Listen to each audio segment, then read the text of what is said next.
singing, but without losing the hip hop. Yeah, so in Spoiled, so when I heard Spoiled, because this came out afterwards, I saw the music video, and I was really surprised because Spoiled really doesn't sound like Let's Party. It's Spoiled is definitely more hip-hoppy, and I was like, oh, okay, and I didn't get any hip-hop at all with Let's Party. Or, if you think you did, you didn't. Just as FYI, if you think you did, you didn't, but on Spoiled, you nailed it, man. And I was like really getting into it. Sam, have you heard Spoiled yet? Not yet. That's Dustin kept sending me songs like, "Whoa, hey, no." Because I get enough songs already from a lot of people that I just, one of my biggest things. What was that? Something beat. Yeah, something beat. Oh well. Anyway, so maybe it was one of those lot lizards. I don't know. I heard about this guy, lot lizards. I've been in trucking for 5 years. Damn prostitutes. Yeah, damn prostitutes. But one of the biggest things I crossed off this year was have the weirdest people send me the weirdest songs that make absolutely no sense without any address to why I need to listen to this song. I just got one today, and it was called Dildo Head. It was great. Oh, wow. Dildo Head. It's probably one of them lot lizards just gave it that peeped up on you. Yeah. He's a little lot lizard. I made the mistake of making a post saying I'll guarantee you play you on my podcast if you subscribe to my YouTube page. I got like 50 emails. I'm like, shit. And Sam was like, called me right away. Why'd you do that? And I was like, but I did gain like 80 YouTube subscribers or something ridiculous. Blowing up real fast with that. Yeah, my whole 150 of them. Oh yeah. I mean, actually, he's doing pretty good. His YouTube subscribers are, because he's actually starting to talk about it. People are going to hopefully start being engaged. Oh yeah, I forgot that I needed to talk about it. But I did accidentally. Yeah. Drew, I want to ask you a question. So, were you in the band when it originally started? Yeah, it's just me and Dustin are the only two originals left. Okay, so playing on stage with some of these bigger bands, are there any bands you just really, really loved playing with? Oh, like the dudes were cool. Oh, let's see.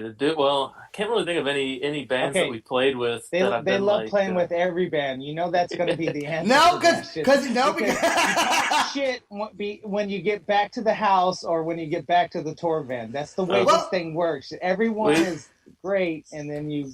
That's the way that. I was going to say I can give a couple from far away. Not necessarily.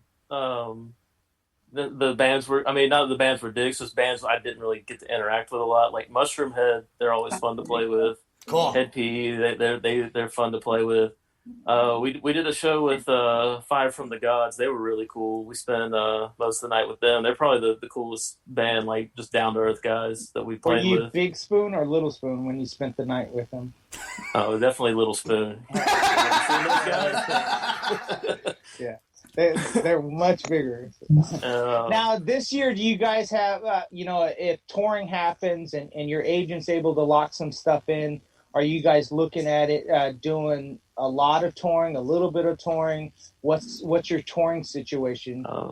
We're looking to tour as much as we can, as far as we can. There's going to be some limitations, obviously. It's no one really knows when it's going to open up back full, but when we can.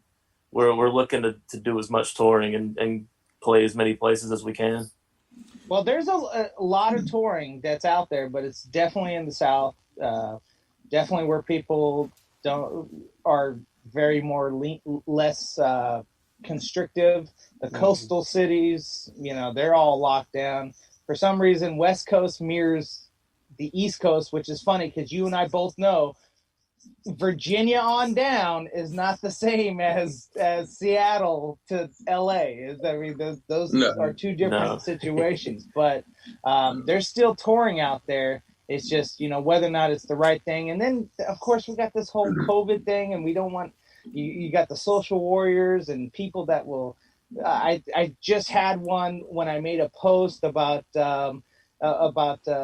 touring, and they said, you know what? that's not right. And it's like, you're in California. These guys are in freaking Texas. All right? Yeah, I mean, Laredo, Texas. So calm down. Yeah, I look at it as the people that have problems with shows and they want to, and I definitely, I'm all for being as safe as we can. I'm not one of those kind of people that's, it's just all bullshit and all.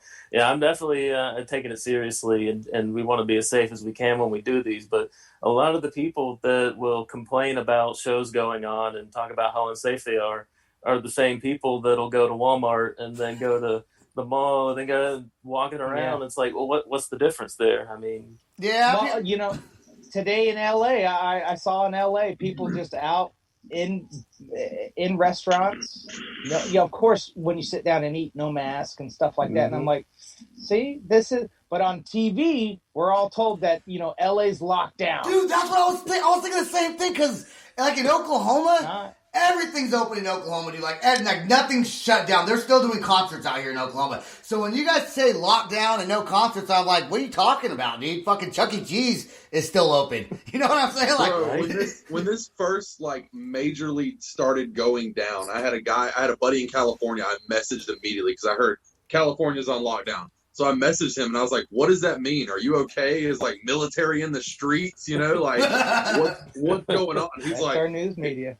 He was legit I don't know what you're fucking talking about, man. I gotta go to work tomorrow. I passed by a swap meet and that thing was packed. So what's the difference between a packed swap meet and an outdoor concert? Bro, when I go to a show, the last show we played, we were indoors, had I'm not even gonna lie, 200 people there. I wore a mask the whole time until I brought my own mic. I got on stage, and when I got off, I put a mask on. If people take precautions, you can do it. These fuckers talking about blacklisting people and shit, bro. Yeah, that's one of the biggest things that's irking me right now, and I will defend this. This will be a hill I will die on. Same. Stop doing this. Stop doing this, and especially coming from managers, promoters, other people that because they can't have it their way, that they're going to blacklist other people. Look, keep your fucking nose out of other people's business. Let them do what they want to do. I was saying today when we practiced earlier, I was like, this is giving local people a reason to hate on local bands that they didn't like before. It's just giving them a reason to hate on you. It's like the hardcore kids don't want to listen to the metalcore kids. So now they're like, they're still playing shows. Fuck them. But they didn't like them before. So it's garbage. God, man, that is so ridiculous, man. Oh, bro, it pisses me off to no extent. Back to your band. I do want to ask you guys back to your band. As far as because of your newfound rapping style, which is very different than some of the rap music with rap metal and things like that. What I will say is that it's very original, and I think that's what's going to make it even more sellable. That's what I like to hear. Because when I listen to myself, I try to think of who I sound like, and people come up to me all the time. They're like, "You sound like this, and you sound like this, and you sound like this," and so I want to sound like me. I don't necessarily want to that's why I like REdEFIND. Because other bands I've played in, it's been you got to do your mid screams and you sing and that's it. And then with this one, I can yell, I can fucking be all creepy voice, I can rap, I can do whatever, and it's really good. I'll tell you. Wait, what's creepy voice? That kind of intrigued me just a little. What would be a creepy voice? Would it be like the mom disturbed mommy don't hit me kind of that was creepy for me. Creepy for me. No, it was remember when he was like, "Oh no, mommy don't hit me." I was like, "What the fuck? What?" I love that part. I like that part. Yeah, you're also sick in the head. I'm down with the sickness. I started doing that part one night at work, and this kid started crying because of his relationship with his mother. Oh, man. Good job. You fucking bully. It was so bad, bro. He started crying, and I was like, bro, are you okay? I was like, I'm sorry. And I gave him a hug. I felt so terrible, bro. Oh, so nice. Dude, but what is your creepy voice? Okay, you get a little bit of a taste of it kind of on Dead Boy with the lower, looking at me like a brown, it's kind of like the lower voice, but there's a new one, Nobody, where it's different. It's kind of like an homage or a throwback to like Jonathan Davis, kind of the way he does his little stuff like that. So it's like I call it creepy voice because that's what Dustin tells me to do. He's like, you should do the creepy voice right here, like the lower one. Is it kind of? It's the corny voice. It's very I thought corny. it was like, hey kids, you want to come over to the van? I got some popsicles for you. Yeah, it's not that kind come of over creepy. here. Yeah, Popsicles on sandwich. Yeah, Chloroform Express. I don't have a creepy voice. Drew, you got a creepy voice? No, I don't do voices. I think we're done with the creepy voice segment for the podcast.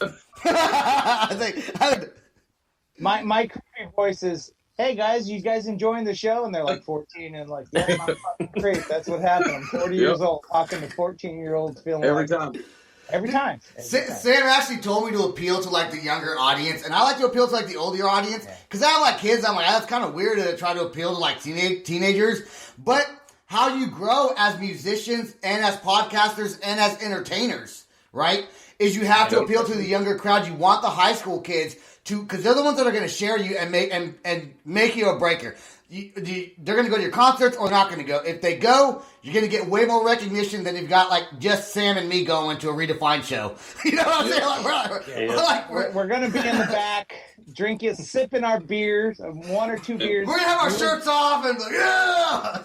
No shirt off. Kids are going to be on Snapchat and all that stuff. So that's what you want, the high school kids with the Snapchats and shit. Yeah, that's what's getting me. I don't know anything about modern social media, like TikTok, Snapchat. Dude, I'm like, TikTok, I told Sam yesterday, we were talking last night. Sam's the executive producer for my podcast, and so we're working together now. And what are we talking about? Oh, Instagram.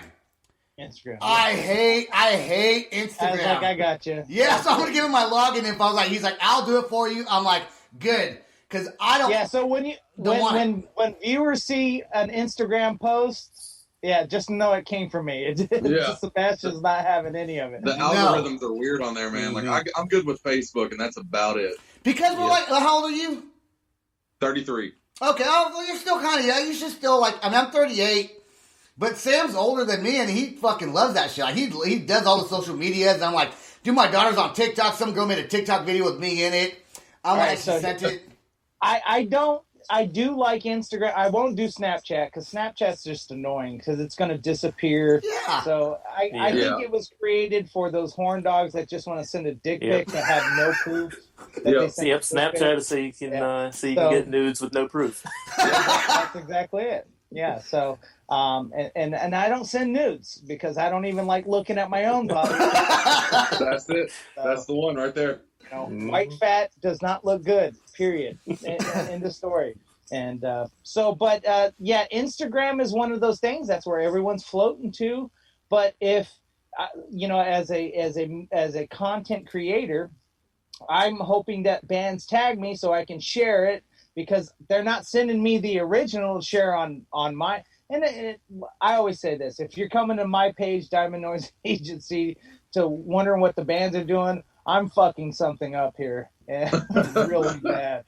So... Who follows all your social media? Is it Dustin? Is he kind of like your main guy that gets you guys booked on shows, podcasts, all around, like the marketing and advertising guy?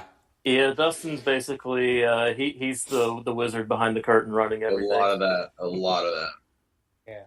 Yeah, because I was gonna say, I hardly see you guys out there really talking all that much, but Dustin, he's in all of our chats and all of our groups. I mean, I'm probably into too many groups, but every group that Dustin and I in, sure enough, there's going to be a REdEFIND post somewhere up there. Everywhere. Every single band out there needs a Dustin. Dude, exactly. And you know what? It's always the drummer. And I say this all the time on my podcast.